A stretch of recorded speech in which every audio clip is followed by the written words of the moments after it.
Hi everybody, I'm Chaz Underriner and this is Sky Macklay, and we're here at Stetson University in October 2020. We are at the Hand Art Center in the Gary R. Libby Gallery where Sky's fantastic exhibition Harmonitrees is set up, and we're here to talk about Sky's life and work and about this installation specifically. So welcome, Sky. Thanks, Chaz.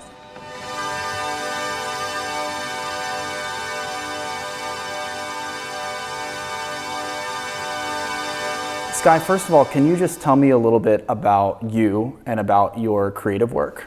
Sure. So I'm primarily a composer of concert music for all kinds of ensembles, sometimes including electronics or multimedia.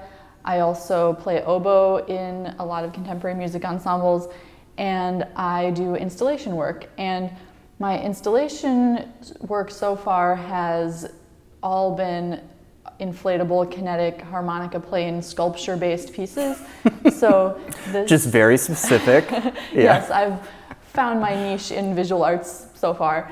And so this piece, Harmonitrees, is actually the third harmonica installation that I've done. The first one was called Harmonibots, and then Mega Organ, and now Harmonitrees here at Stetson. So I just keep working with different variations on this idea because I find the sound and also all the possible ways of changing the sonic and visual design to be very compelling and something that I'm exploring, that I'm feeling inspired to explore a lot.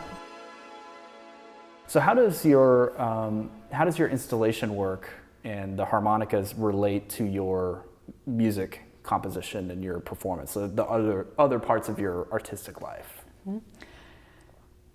I think one thing I love to do in my composed music is be very clear with my materials and present things in a way that is transparent, saying, here's my material at the beginning of the piece, this is probably what I'm going to use and transform throughout the piece, and I want the audience to catch on to that very immediately. And I think that attitude is also present in my installations because they are pretty focused. It's a bunch of, in this case, a bunch of sculptures that are all the same shape. They just have variations in size and pitches, but I want to sort of overwhelm the listener with a whole bunch of this one thing, and hopefully to the point of euphoria where they are very stimulated by this one focused idea.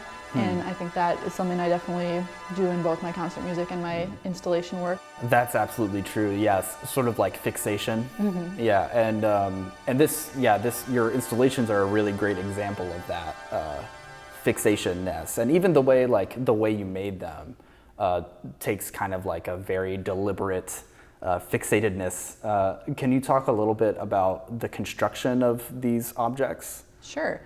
So they're made of vinyl, and this is just transparent, called 8mm vinyl, which is a more thick, durable kind of vinyl. I knew a bit about working with plastic because I have, of course, made installations before, and in Harmonibots I used garbage bag material, and I combined a whole bunch of them in order to make these big fungus-like abstract creatures, but I connected them just like in the inner seams with tape. And then for Mega Organ I was using repurposed air mattresses from like for sleeping on, and I started using a technique where I combined the different air mattress parts using melting the seams together with an iron. So I would put the two plastic edges together, put tin foil on both sides, and then use an iron to melt them. I remember way back when I was doing Harmonibots, one of my professors at Columbia University, Douglas Repetto, who's an amazing installation artist, said, well, you could use an impulse sealer to combine the plastic pieces. And I tried that, but it didn't really work for what I was doing at the time. So an impulse sealer is something that you can use to melt two pieces of plastic together. It has a a wire that an electrical current goes through. The wire is covered with fabric, and you kind of push down the top part, and it gives you a very measured amount of heat that melts the plastic. So they're used a lot for like sealing packages of food or anything that needs to be wrapped in plastic. But it has a hinge here that holds the top and bottom part together. And so I could not really figure out how to make a long seam. It seemed like I could only make a seam that was as long as the impulse sealer. So I kind of abandoned that tool at the time, but then I realized that that was actually the best tool for the job for Harmonitrees. But what I had to do is hack my impulse sealer to get rid of the hinge on the side. So I just kind of unscrewed it and took off the hinge.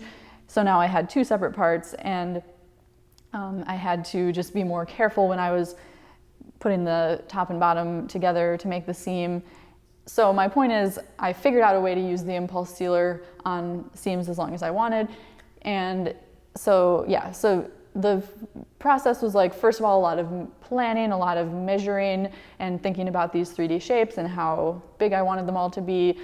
I made a prototype that I started out with about a 3 foot by 3 foot bottom and maybe a 4 foot top, and the prototype worked really well, so that gave me a lot of momentum and inspiration for making bigger versions.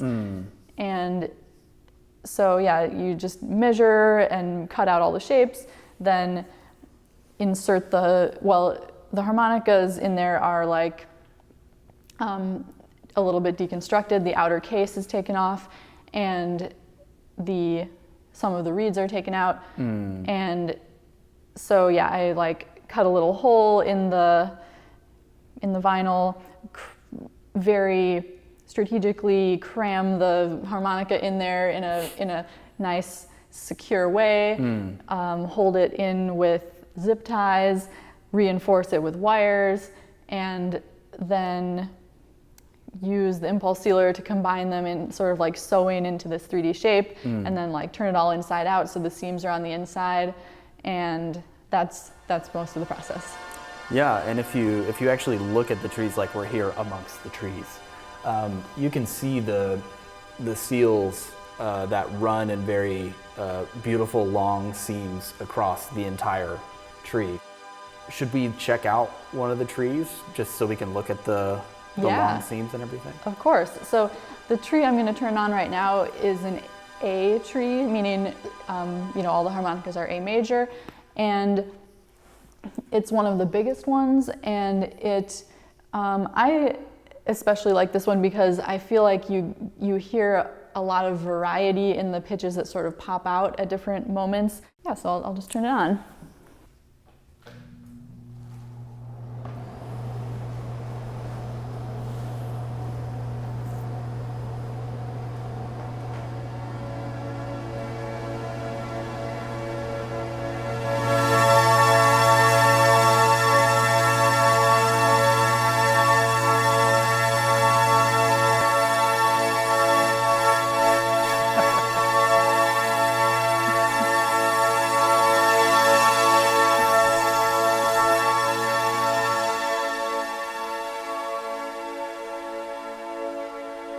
One of my favorite things about playing with the trees that I noticed was whenever the trees turn off, there's this really long, beautiful diminuendo that happens, and it's sort of like, it's settling into the ground and like the air is kind of gradually going out of it. And it makes me imagine sort of like a string orchestra or some large group of instruments playing this like really long diminuendo. I'm kind of obsessed with them. And so whenever I made the piece, one thing that I've changed, that I've edited, is I want the trees to do this long diminuendo, and then for the instruments to kind of emerge out of it. Like we're playing quieter, and then we also, you can hear us come out of the tree, basically, and then we go away too. So the acoustic envelope of the tree is like fascinating to play with as a musician. Yeah, the sonic envelope is definitely something I've am really focused on in this piece. So that means how does the amplitude of a sound change over time, and it, a piano has a strong attack and then a quick decay and then some resonance, and so the Harmonitrees have a very slow build up to their real attack and then a very slow decay, but they're all different. They all because they're different sizes, their time that it takes them to fully attack differs, and I wanted this is an area where the visuals and the sound are really intrinsically connected, because when you see the crescendo, or when you hear the crescendo and decrescendo of the sound, the tree is physically, going up and down. So I wanted to create a sort of physical choreography that matched the sonic envelope. Great. Well, Sky, thank you so much for being here, and thanks for your wonderful installation and for telling us all about it.